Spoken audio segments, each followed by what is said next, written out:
Greetings of the day, dear students. I hope you all are doing well. Today we learn how to write informal letter. This. We all know that letters are of two types. One is formal letter and the other one is informal letter. It is written, formal letter, it is written for professional communication. We write formal letters to the editor, the principal, government, etc. Basically we write it to the higher authorities. ये सब higher authorities में है. Second one is informal letter. We write these letters in a friendly manner to our friends and family. Friends, family, relatives, इनको लिखते हैं हम. ये होते हैं informal letter. Today we are going to discuss informal letter only. Now let's have a look at the format of informal letter. Though the format of informal letter is easy, it is important, and we can use casual language in this letter, in these types of letters.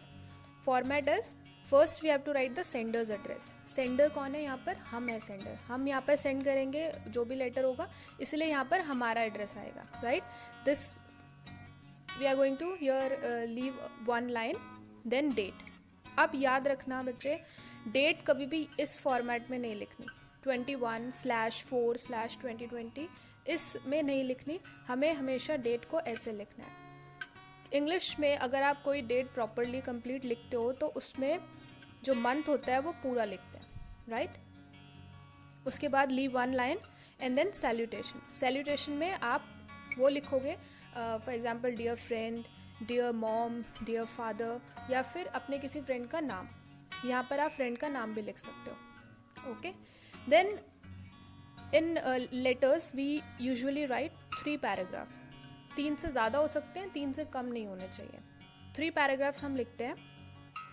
First paragraph is of introduction. इसमें हम introduction देते हैं, या फिर हम सामने वाले का, in informal letters हम सामने वाले का हाल पूछते हैं और अपने बारे में थोड़ी सी information देते हैं, right? उसके बाद leave one line and then write second paragraph. That is our main content. Main content में आप जिस वजह से आप वो letter लिख रहे हो, आपको वो explain करना है, right? This is our second paragraph. Leave one line and write third paragraph. Third paragraph में you are going to conclude the letter. इसमें हम जितनी भी जो भी हमने letter लिखा है उसका जो भी conclusion आएगा उसको लिखेंगे, right? After writing the third paragraph, leave one line and then write yours lovingly. Yours, Y capital, without apostrophe, yours लिखना है. Yours lovingly and then name.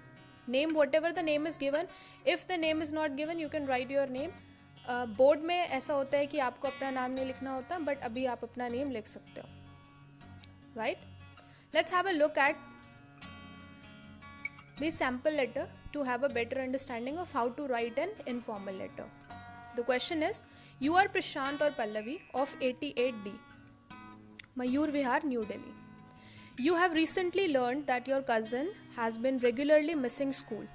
Write a letter to him telling about the importance of attending classes regularly. आपका एक cousin है जो school miss करता है, school bunk करता है, और आपको उसको लेटर लिख के बताना है कि उसको क्यों हर रोज़ क्लास अटेंड करनी चाहिए, right? So here we go. मैंने पहले बोला था we are going to write the sender's address here. If the address is given, that is more than good, more than helping. आप यहाँ पर अपना वो एड्रेस लिख दो जो भी क्वेश्चन में दिया हुआ है, विदाउट एनी प्रॉब्लम. बट याद रखना, सारा एड्रेस एक ही लाइन में नहीं लिखोगे.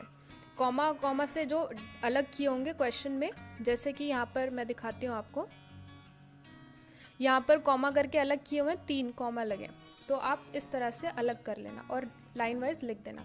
88D, Mayur Vihar, New Delhi.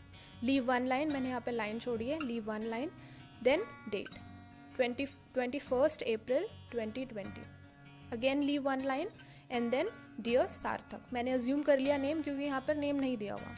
Dear सार्थक, I received a letter from aunt and she seemed very sad as you are not doing well in your school. मैंने यहाँ पर डायरेक्ट शुरू कर दिया लेटर. आप चाहो तो यहाँ पर लिख सकते हो कि I am doing fine and I hope that you are also in the best of your health, और उनकी फैमिली के बारे में भी पूछ सकते हो, ठीक है? Now this is our second paragraph. Okay. Second, your teacher called her and informed her about the company of friends you are with. तुम्हारी टीचर ने तुम्हारी मदर को कॉल किया और बताया कि तुम किस तरह की फ्रेंड्स की कंपनी के साथ रहते हो, मतलब तुम्हारे फ्रेंड्स कैसे हैं. I have been told that apart from performing bad in your studies, you are also bunking school, which is very unacceptable. सिर्फ पढ़ाई में खराब नहीं कर रहे हो, आप स्कूल पे बंक कर रहे हो.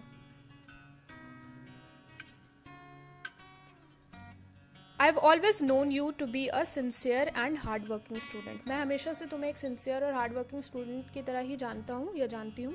Your parents are extremely worried about you. ठीक है, मैंने सेकेंड पैराग्राफ में सारा जो जितना भी मेन बॉडी थी जो मुझे उसको बोलना था अपने कज़न को वो मैंने लिख दिया. Then last paragraph, I hope that you will listen to your parents and make them proud. Let me know if you need any kind of help. मैंने यहाँ ख़त्म कर दिया. एंड लास्ट में लिख दिया, give my regard to uncle and aunt. अगर आप कज़न को लिख रहे हो या फ्रेंड को लिख रहे हो, आप हमेशा ये लास्ट वाली लाइन लिख सकते हो. Then leave one line and write your lovingly, Prashant और पल्लवी, जो भी नाम आप चूज करोगे. Right, here is your homework. This homework is for class 6 and this question is for class 7. Write the letter, submit it to me. मैं उसको check करूँगी. I'll tell you कि कहाँ पर गलती हो रही है and we'll improve. First you have to write the format of the letter and उसके बाद आपको sample letter लिखना है and then you need to write these two questions. Only one. आप जो भी जिस क्लास में भी हो उसके अकॉर्डिंग आप वो क्वेश्चन कर लेना. Thank you.